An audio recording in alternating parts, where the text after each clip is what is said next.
Yo, what is good, everybody? It's your boy, Golden Falls, Golden whatever you want to call me, and I'm back with part 2 of What If Deku had a metal manipulation quirk. As always, if you enjoy, show some love, leave a like, leave a sub, leave a comment down below, all that good stuff. Hope y'all enjoyed, or enjoy, and I hope y'all continue to enjoy.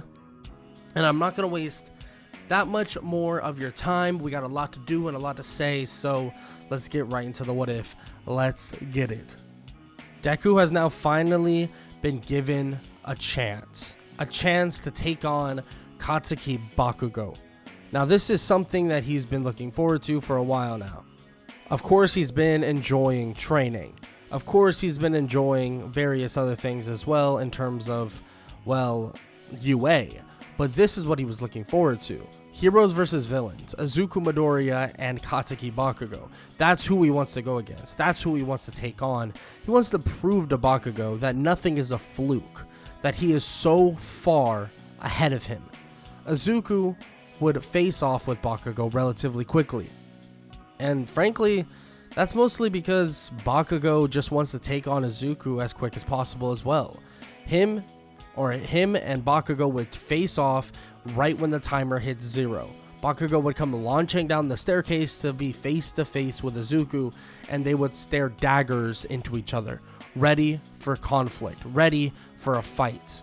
Izuku would stand his ground and tell Ochako to head upstairs to go find where the bomb is, that he'll handle this. Immediately he would reach out his hand and a bow staff would appear in front of him. He grabs the bow staff and tells Bakugo to hurry up because he's getting bored. He tells Bakugo to hurry and face him right now. Bakugo comes charging forward trying to blast Izuku in the face, but that is nowhere near as easy as you would even expect. Izuku would dodge relatively easily too, would slam his bow staff into the chest of Bakugo, but it wraps around Bakugo. He begins to restrain Bakugo entirely, as if he's putting chains all around him. The more he does this, he slams the chains into the ground, stemming right into the core of the concrete. Bakugo is stuck, no longer able to move, as metal wraps around his arms and restricts them, smashing his gauntlets and also restricting them entirely. Izuku makes it so Bakugo can't even move an inch. Izuku would then kind of lecture Bakugo, telling him that he talks so big. He plays up this huge game that he's so strong, so this and so that. But look at him. He's stuck, not able to move an inch. Izuku would kick him in the stomach and tell him again, "You talk so much trash, Kachan. I don't get it. I really don't." Izuku would tell Bakugo that this right here is exactly how everything will end up, is if he doesn't adapt what he is. If he doesn't put in the work to change so much about him. Izuku would capture tape Bakugo, and of course, I mean, let's be honest, he's already chained to the ground entirely, so it's not like he's moving in general. Izuku would like practically run up the stairs or fly up the stairs at insane speeds, just a lot faster than anybody else could really believe. I mean, he would just use the metal on his body or around him that he currently has in his pockets and stuff like that to kind of yank him up the staircase. That's the best explanation you could really get. He's not flying necessarily, but he might be able to do that, but probably needs to be in more open space. Eventually he would arrive where the bomb is, and that's where Ochako and Tenya Ida are currently fighting. But this was simple. Izuku immediately would just bend the bomb to his will, wrapping the bomb back toward them as he touches it, saying that it's already over, and it's been over for a while. He just needed to show Bakugo who really was the best here. The speakers come on and All Might says that the heroes have won, as Ochako and Izuku head off, and with Bakugo and Tenya Ida to where All Might is currently at. Bakugo kind of silent, but anger is seething throughout his body. He is pissed.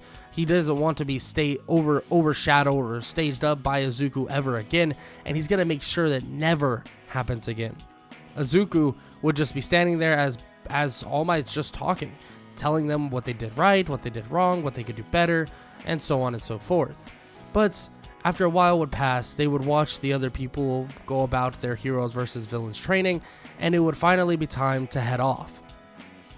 Izuku would just listen to everything that's been going on, and honestly just think about what he could do to make himself even stronger. He stopped thinking about Bakugo on his way home, but Bakugo, well, he's pissed, angry, frustrated. I mean, why wouldn't he be? He was just shown up. He was just, well, overshadowed by a mile. It wasn't even close. Not even a fraction of what Izuku can do, he showed right in front of him. Izuku can probably do even more. And frankly, Bakugo is practically countered. I mean, Izuku's whole quirk, being that of metal manipulation, more or less counters what Bakugo can do. Bakugo can't even shoot an explosion strong enough to break or shatter the metal that he creates or adapts, in which Bakugo is just frustrated at that fact, getting so angry with himself. The next day, though, Bakugo would be determined. Whatever challenges they go up against next, he'll be better than Izuku. And maybe this is good for him. Maybe this is good for Bakugo. He knows that there's a challenge ahead, and now he knows that he needs to face it full head of steam.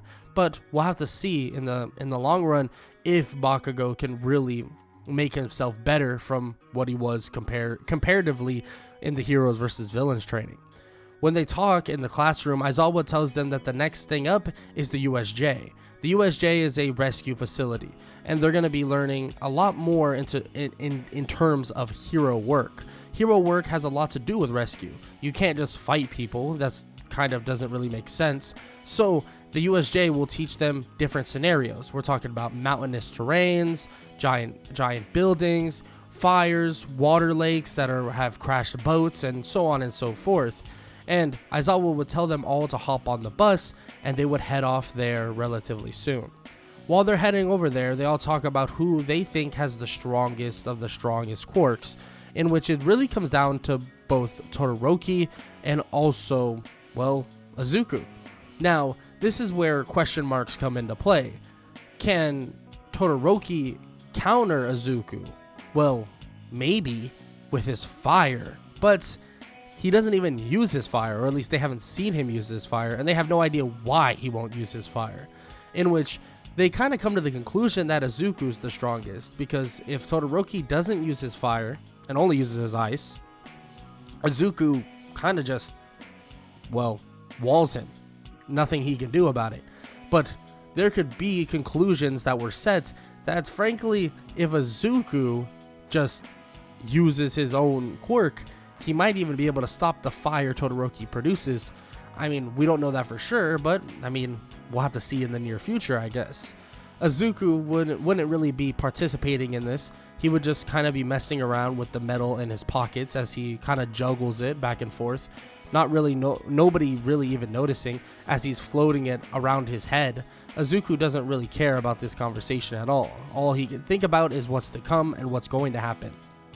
So when the bus stops, he immediately stands up and gets ready to move. Aizawa tells them all to head into the USJ as they're greeted by Pro Hero 13. Ochako would be extremely excited. I mean, this is her favorite pro hero and so on, and role model, whatever. And she's all excited, asking for autographs later, whatever. And Izuku would just be not paying that much attention, just moving his metal around his body over and over again. And Aizawa would tap him on the shoulder, telling him to kind of listen up, that he has to be paying attention. And Izuku nods and apologizes as he focuses on the voice of Pro Hero 13. As he does this, though, he focuses on something else. He begins to feel this odd disturbance, as if something else is coming.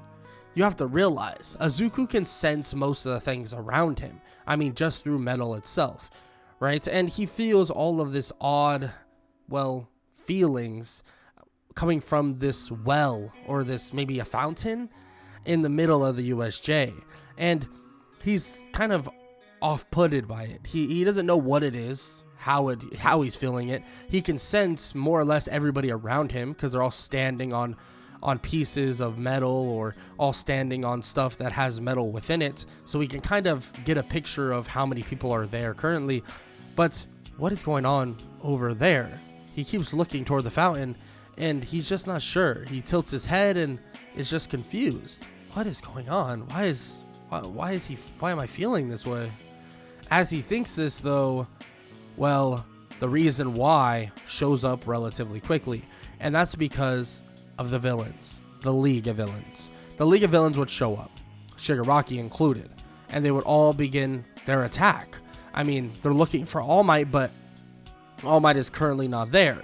Fine with them, they'll just kill some of these kids that are currently here to drag All Might out. So that's exactly what they're going to do. Eventually, Aizawa would jump into action. And frankly, he would be able to fend off most of the people, most of the villains, and most of these troublemakers in general. But at the same time, the portal that Kurogiri uses separates most, if not all of them. Izuku would be put into water, in which is kind of inconvenient in a way, and he tries to sense if there's any metal all around, in which he does, but it's kind of in odd spots. He grabs onto a piece of metal that he has in his pocket, or a bunch of marbles, and he grabs onto one and basically makes him float up to the top extremely quick, and then immediately would use the metal as kind of like a rope. He uses it to latch on to the boat near him, and just as he's about to pull himself up, something else grabs him. Asui grabs him, pulling him out of the water, and it's because, well, villains were about to take his head off. Izuku thanks her and says that he definitely owes her one, and in which Asui says that's definitely not the case. He doesn't owe her anything. She's just doing what a hero would do. Izuku would give her a bit of a thumbs up and ask how she and also whatever that thing is, pointing at Mineta, wants to get off of here. Immediately she asks that if he could somehow give them a boost, maybe she can jump the rest of the way. But Izuku says that they should be able to get another way out, as long as, well, there's enough metal. She's confused, and he throws all the marbles out of his pockets and begins to mold like a surfboard of some sorts. But he says that he doesn't have enough. It's too small. Everybody's not gonna fit.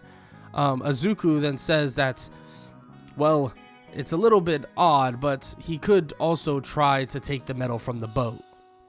In which they think this is a crazy idea. I mean, if he pulls out the one wrong thing, just one wrong thing, the boat will sink extremely quick. In which Izuku says he knows, but he should be able to create a big enough platform for them. In which Asui says that he trusts him, might as well, or she trusts him, might as well try it out. In which Izuku quickly would form a bit of a surfboard as he would grab the other two and throw them on. Izuku would jump on as well, and immediately he would begin to move up and down, as if he's kind of riding in the water or streaming in the water and trying to get like a boogie board to move forward. Izuku continues to do this, and eventually it's perfect. It begins to just sail in a straight line, and they're just hovering above the water as they glide right through. Izuku says that the monsters or the villains that are currently in the water may become an issue later, but if they decide to come out of the water, there will be no issue at all. Asui says that it shouldn't really be a problem in the long run, because knowing the villains, they probably just planned for certain environments. They obviously didn't plan for this environment, or this environment specifically based around the students. Izuku thinks about it and says that does make sense. They eventually land, and Izuku would just consume the metal back once again into kind of like a bigger ball, shrinking the ball, but knowing that it's so condensed that he could make more and bigger platforms out of it. He might be able to manipulate metal, but he can't really poof it out of existence or in existence, so he kind of tries to condense it in a small ball. He puts it back in his pocket, saying to not really worry right now, that it looks like Aizawa is definitely holding his own. As Izuku says this, though, it looks like the Nomu is about to come and play. Izuku would fear that Aizawa won't be enough to do anything, so he sends out a little piece of metal to try to trip up the Nomu. It's as if he's trying to pull the Nomu's leg out from underneath him, in which he's able to do so, but not to the extent he thought. He made it so that this metal rope was razor sharp, and he cuts right through the Nomu's leg, just for the Nomu to trip, faceplant, and then just regenerate his leg, in which is definitely something very concerning. Aizawa looks to his side to see that Izuku and Asui and also Mineta are right there, but Izuku sends Asui and Mineta away, and Asui, obviously being able to jump really far, is able to get away pretty quickly. Izuku, though, would look to his left to see one thing: a hand coming out of a portal. Izuku immediately would flick his wrist, and a piece of metal would more or less appear right in front of his face as Shigaraki grabs onto it. Aizawa sees this, and it's as if he was just too late to stop the hand from disintegrating something, and he's just in complete awe that Izuku's reaction time was that insane. Shigaraki even remarks about this. Yeah, you know what? That kid over there, he's pretty good, Eraserhead. You've been teaching him good. Teaching him real good. Izuku is kind of weirded out. This guy is just insane. What the hell is wrong with him? Izuku would immediately move using the metal around him, kind of surfing through the area to get away, and Aizawa is then picked up by Izuku as well for them to try and get out of there too. He would throw Aizawa into kind of a safety-like area, but he would see a portal beginning to open as if Shigaraki is on the attack once again. Izuku shakes his head as he's able to kind of block Shigaraki once again, but he realizes that portal, the portal guy, there's something odd about him. Wait, he senses it. He looks towards Shigaraki. Wow, you guys are stupid. You guys don't know any of our quirks, do you? Immediately, Shigaraki is confused. Who are you calling stupid? You're just a dumb kid. Immediately, Izuku smiles. Yeah, a dumb kid, sure. He would put out his hand and throw Kurogiri across the USJ, slamming him into a wall and then repeatedly doing it over and over again. Shigaraki's confused. What the hell? How is he doing that? Of course, Izuku's not saying a word. He doesn't care. He just knows that he can control it. Izuku then screams toward an incoming Bakugo, telling Bakugo that Kurogiri has a weak spot. He has a metal armor that is protecting him. The smirk on Bakugo's face would grow wide, and he would tell the Warp Gate person that it's obvious that he's not invincible. Far from it. Izuku would then throw Kurogiri toward Bakugo, and immediately Bakugo would land exactly where the metal is. It's kind of like Izuku was able to tell Bakugo where that little piece of metal was, or the protection was, and Bakugo puts a hand on it and begins to explode it, hurting Kurogiri and taming the Quirk and also the villain himself there for a minute. Of course, Shigaraki would try to make his move, especially with his Nomu, and Izuku would try to stop Shigaraki at all means, sending waves of metal, using it from the ground and from anywhere he possibly can, but it's really restricted. There's not that much metal at the moment. He could try and get it from different areas, but that's going to take so much out of him. It's going to make him so exhausted that it might actually hurt them more than help them. So he tries to fend them off as much as possible until the Nomu is right in front of him. He's about to try and pull himself away, but then his leg is grabbed. He's immediately thinking that he's dead. Oh shit, this isn't good. Izuku is picked up and is about to get slammed into the ground, and he tries to soften the blow, immediately waving his hand, trying to make the ground itself softer, but there's not enough metal in the ground itself. It's still going to hurt like hell. And as Izuku is about to get slammed into the ground, a punch comes out from nowhere. But this feeling, the shockwave, the air blowing by him, he's felt this before. He looks up, and it's All Might. All Might has finally arrived. The one and only #1 hero says, I am here, and he's here to truly save the day. Izuku recovers and tells All Might that he has his back. He'll help from afar, and he'll be able to give him openings that he wouldn't have initially. All Might says that he shouldn't need it, but Izuku reminds All Might that this thing is made to kill him, so they need every advantage they possibly can get. Izuku basically convinces All Might, and All Might asks if he could could control the Nomu, if he can stop the Nomu in some sort of way. But Izuku shakes his head, saying there's not enough metal within him, and frankly, he doesn't even know if he would be able to do so with a being like that. Well, at least that's his thought right now. All Might begins to fight the Nomu, and Izuku is able to give him openings and also stop Shigaraki from even moving an inch. But it's obvious, very, very obvious, that, well, Shigaraki and Kurogiri, they need to get the hell out of there. Because whatever that kid, whatever his quirk is, and whatever they didn't study up on, he's becoming an X Factor. He's becoming something they are not equipped to deal with. Izuku tries to more or less stop them from leaving. Portals begin to open, Shigaraki falls through, and Kurogiri tries to get out as well. He tries to grab Kurogiri and hold him still, but he hasn't used his quirk this much in a long time, if not ever. So when he grabs Kurogiri, forcing him to stop, trying to get him to stay still, he eventually would let go, releasing his grip, and he's unable to hold Kurogiri still as Izuku falls backwards. He would curse himself, saying that he should have been stronger, but Aizawa picks him up, putting him on his shoulder, and more or less saying that he did good, far better than most pro heroes would have done. He helps Izuku because he can tell that not only Izuku's hands are practically throbbing, but his whole body seems to kind of be vibrating in a way. It's as if he's kind of overdone it to a certain extent. Izuku's control over his quirk may seem amazing, and it is really, really amazing. But at the same time, his body isn't really fit enough to do as much as he just did. He did some insane things, holding off monstrous people, stopping Shigaraki from absolutely disintegrating his face in, and so on and so forth. And he just helped All Might take down a Nomu. So, I mean, you can't really think too far ahead of that. I mean, he was trying so hard and doing so much. Maybe he was just running on fumes. Maybe he was just running on his adrenaline. Still, though, he did a hell of a job.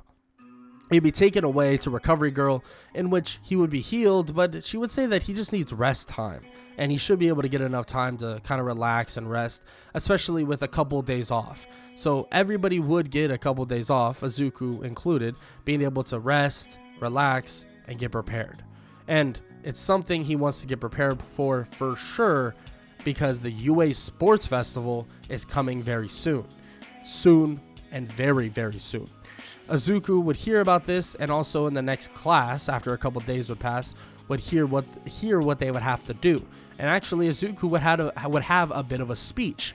So at the UA Sports Festival, he would step up to the podium and begin talking to everybody, saying that they're going to give one heck of a performance and they'll entertain everybody, and he'll do his absolute best to be the winner.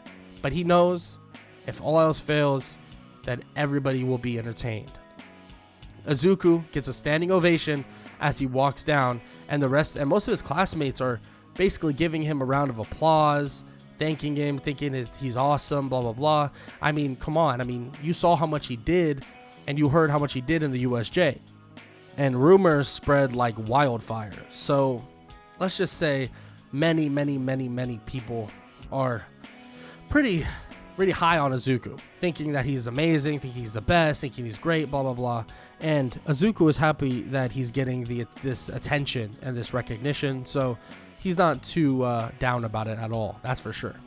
Izuku would then await the first bit of the games, and the first, obstacle being the obstacle course race. Midnight would tell them that the obstacle course race consists of multiple areas, and let's just say Izuku would have a field day with this. The corridor is a little bit difficult. I mean, he would have to kind of get through there by any means. But once he gets through there, I mean, he just straight up runs by the robots. The robots don't hit him. He can just make sure that they don't, and that he makes it so the robots kind of just flood and attack everybody else. And on top of that, they kind of just like fall over onto the other people there, and so on and so forth. So when he blitzes through, it's as if he's stalling for time, so much so. In terms of the giant canyon, he can get over relatively easily using kind of the same idea and the same logic of the surfboard. But at the same time, it's only one of him, so he doesn't really need a huge surfboard. he just kind of runs across as he makes metal go underneath his feet as if it was just the ground itself. He just walks across and eventually would arrive at the minefield. And I think we all know what's going to happen at the minefield. He can literally sense where all of them are, manipulating where they are and where they're going to be, and he kind of just runs by them. Of course, Todoroki and Bakugo is hot on his trail.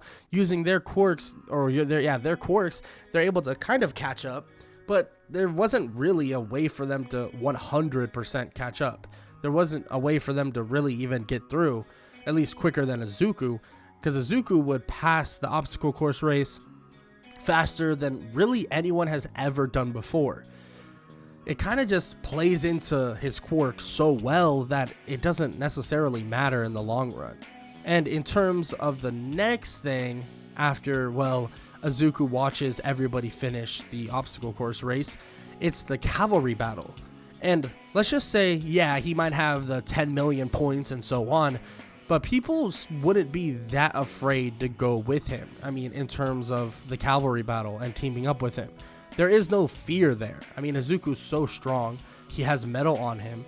I mean, he can probably manipulate so many of the people on the field anyways, because sometimes certain people have zippers or pockets that have metal or whatever and so on. So Izuku is able to kind of fend off everybody. But for simplistic sake, let's just say that he kind of gets the same team. We're talking Meihatsume, Tokiyami, and Ochaku Uraraka.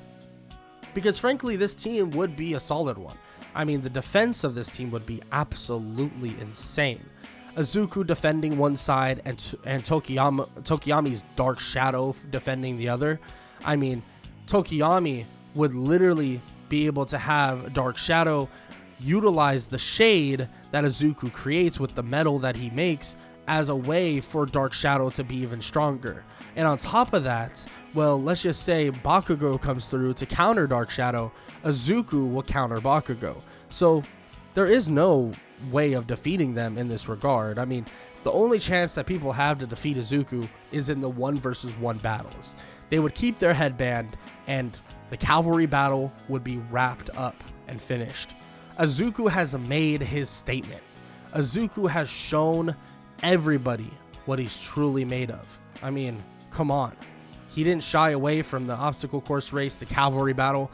He's shown everything. He's unfolded his cards, his whole deck, and he showed that he's really a force to be reckoned with. Truly a force. But before the first one-on-one battle, Izuku would learn something.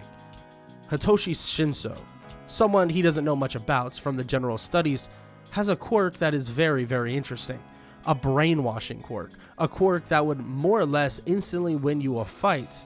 Izuku hears about this from one of his classmates and is told to watch out for it. But Izuku thinks, this guy, he made it so far. How did he make it this far? This is insane. From the general studies? I mean, that takes a mastermind right there. I mean, you gotta respect it, right? Izuku would get to the stage, and when he does, Hitoshi Shinso would already be talking to him. But Izuku would look at him and give a bit of a zipper to his mouth and closes his mouth. As he does this, metal in a form of a metal face mask would just appear on Izuku's face and cover his mouth entirely. And Shinso would look at this and would just sigh. He would know it's over. I mean, he's obviously been told what his quirk is, and he's obviously, well, been shown how to beat it, or how to beat him.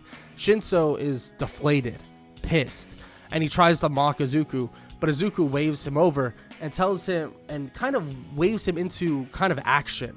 He doesn't even want to fight Shinso with his quirk. He wants to fight Shinso hand to hand.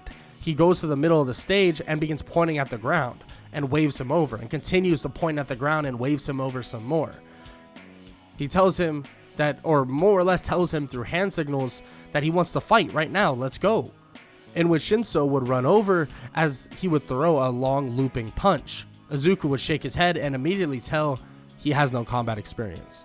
Izuku has minor combat experience. Don't get me wrong. He doesn't have anything crazy. He's never been into like severe martial arts classes, this and that, but he's seen a ton of stuff and he's worked on a ton of stuff.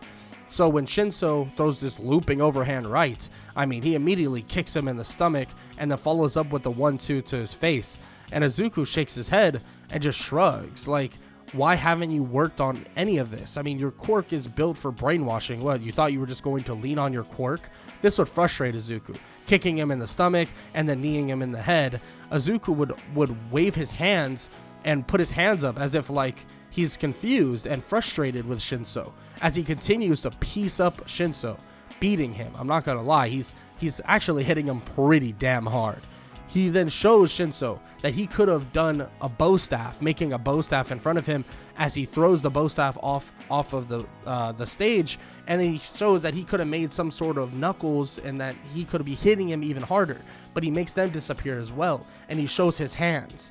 He doesn't say a word to Shinso. This is all through just movement and showing him certain things, and as if he's showing Shinso that if he wants to be a hero, he needs to do more than just rely on his quirk. He hits Shinso in the stomach and then uppercuts him right to the jaw.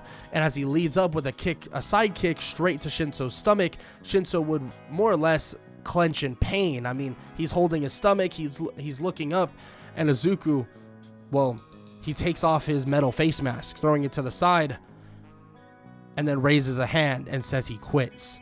Izuku would step off the stage and everybody would be shocked. What the hell? What did he just do? Bakugo, even him, he would be pissed. Bakugo would be so mad, saying that Izuku, that he can't quit, or, well, Deku, he can't quit, and it would over and over would scream toward Deku, but Izuku tells Shinso that if he wants to get stronger, he should strengthen his whole body, work on his quirk, but also work on everything else. After he does that, he'll truly know if he can be a hero. Izuku says that he personally might be blessed, but it still took time and effort for him to train, to get stronger. Izuku looks to see he is outside the ring and that he officially lost. And in a way, he wanted to win all of this. He wanted to prove to everybody that he's so much better. But at the same time, this was good. This was good enough for him. Izuku would use the metal around to make a staircase to the top, going immediately to his classmates, and sits down. Everybody would ask why he did that, but he would look towards Shinso and just nod, and then tell all of them that kid, he has so much potential. His quirk, well, let's just say everybody would think he would be a villain, but he's not. He's trying to be a hero, and in his eyes, that's the biggest step you can, the biggest leap you can do to become a hero. Izuku says that he just needs to work, train, and get stronger, and then they'll be seeing him in their class very soon.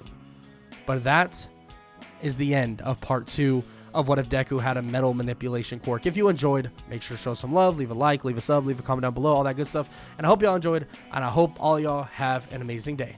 Later.